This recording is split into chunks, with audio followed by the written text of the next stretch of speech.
सत्संग से सोधी आवे, नहीं जीव 84 में जावे। सत्संग से सोधी आवे, नहीं जीव 84 में जावे।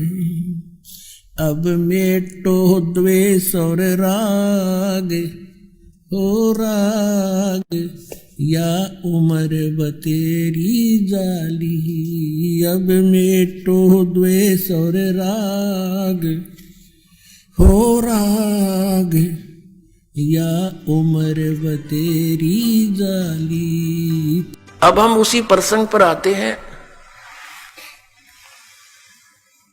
कि वहां परमात्मा ने कहा कि आप जाइए, मैं इन बच्चों को, इन आत्माओं को तेरे पास भेज दूंगा, पर अपने सिस्टम से भेज दूंगा। अब उस परमेश्वर ने हम सभी को सूक्ष्म रूप बना दिया।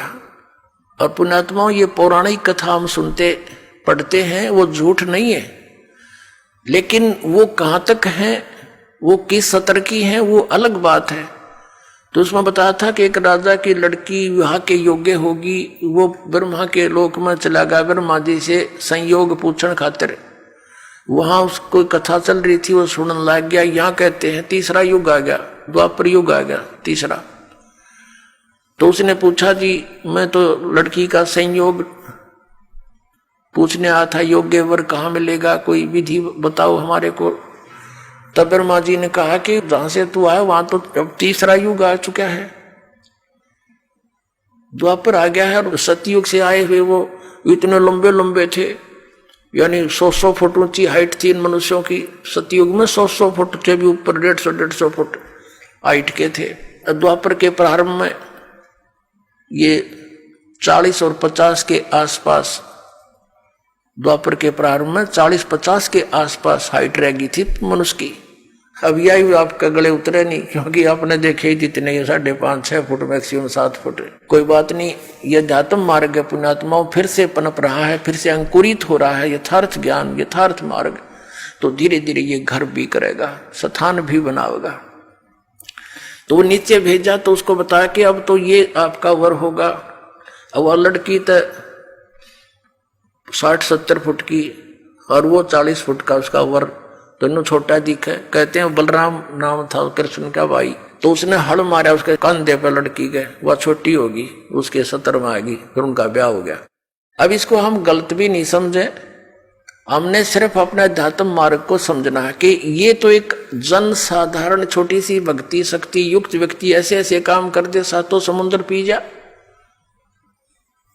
और वो परमात्मा जिसने सारे ब्रह्मांड रचे, वो क्या नहीं कर सकता। दास का आपके इस हृदय में ये बात जमाने के लिए प्रमाण देने पड़ रहे हैं।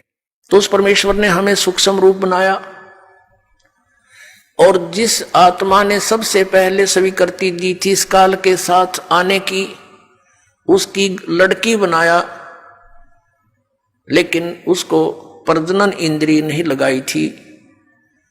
उस लड़की के अंदर परमात्मा ने हम सभी आत्माएं जो 21 ब्रह्मांड के अंदर, या चींटी से लेकर हाथी मनुष्य जो भी बने हुए हैं, इन सभी को उसके अंदर फीड कर दिया बीज रूप में। और उस लड़की को फिर अपने पुत्र सहजदास को साथ भेजा सतलोक में। परमात्मा ने सबसे पहले ये 16 पुत्र अपने एक एक वचन से उत्पन्न किए थे, उनसे फिर अन्य व्यवस्था अपने आदेश अनुसार वो करवाते थे।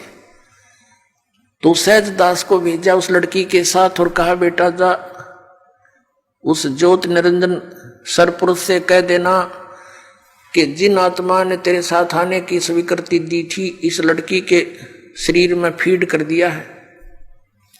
पुण्यात्माओं, आज से 20, 30, 50, 100 वर्ष पहले शायद हम नहीं मानते कि ऐसा हो सकता है।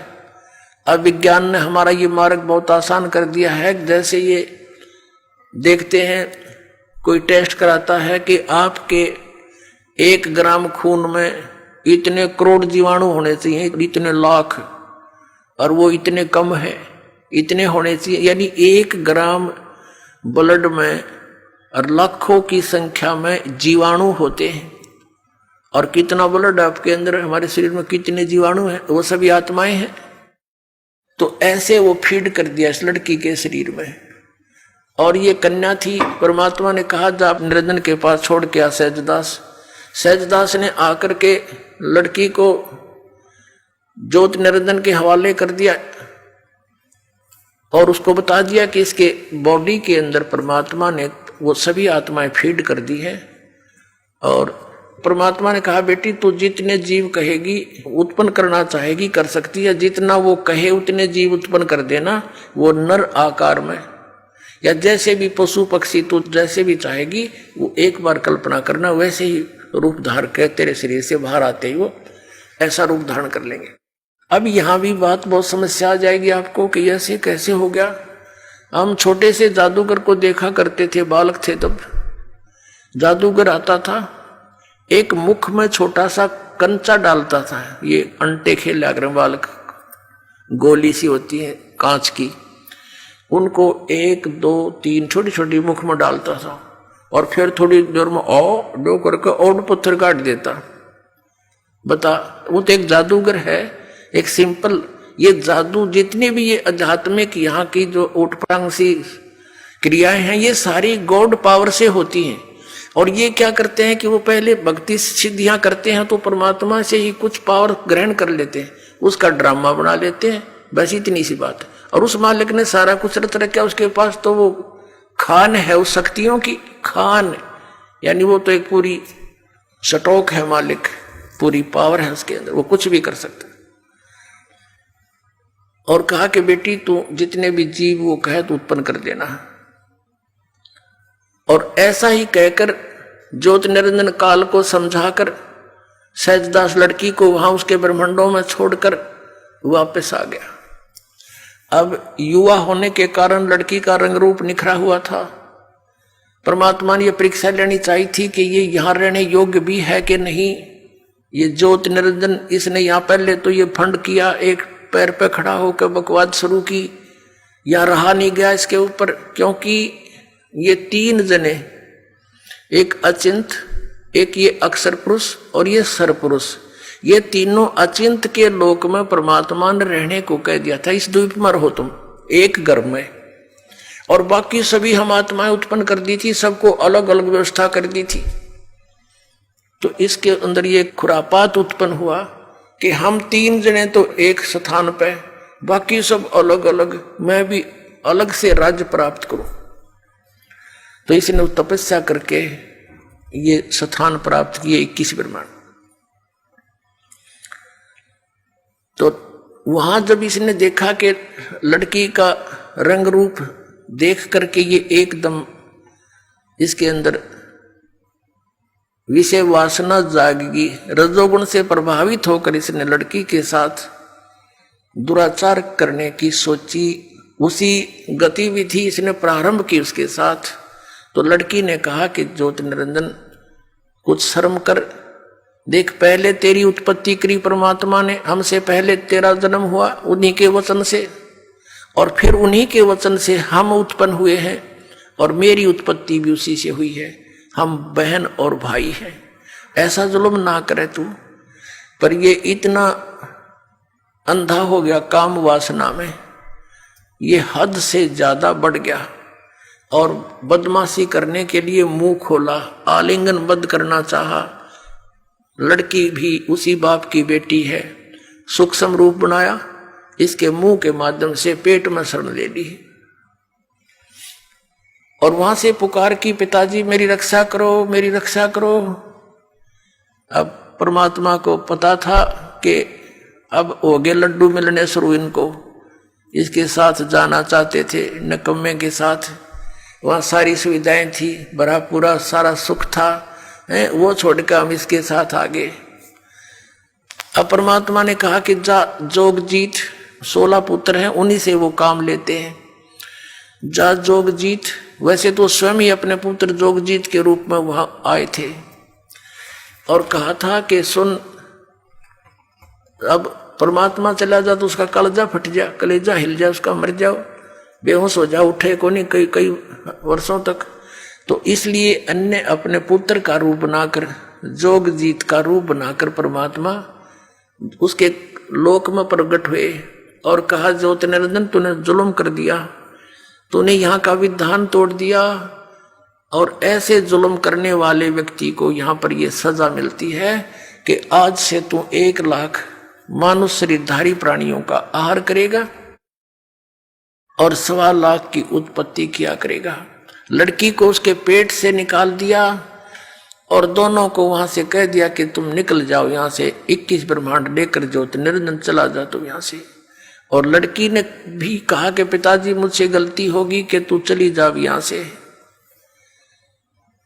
अब परमात्मा को पता था कि ये अब ऊपरले मन से गलती मानने आ जाते फिर बात बिगाड़ेगी, तो हम सभी को वहां से निकाल दिया, क्योंकि सेब खराब हो जाती है। सेब विक्रेता उस इतनी अच्छी वस्तु और कीमती को भी नहीं रख सकता।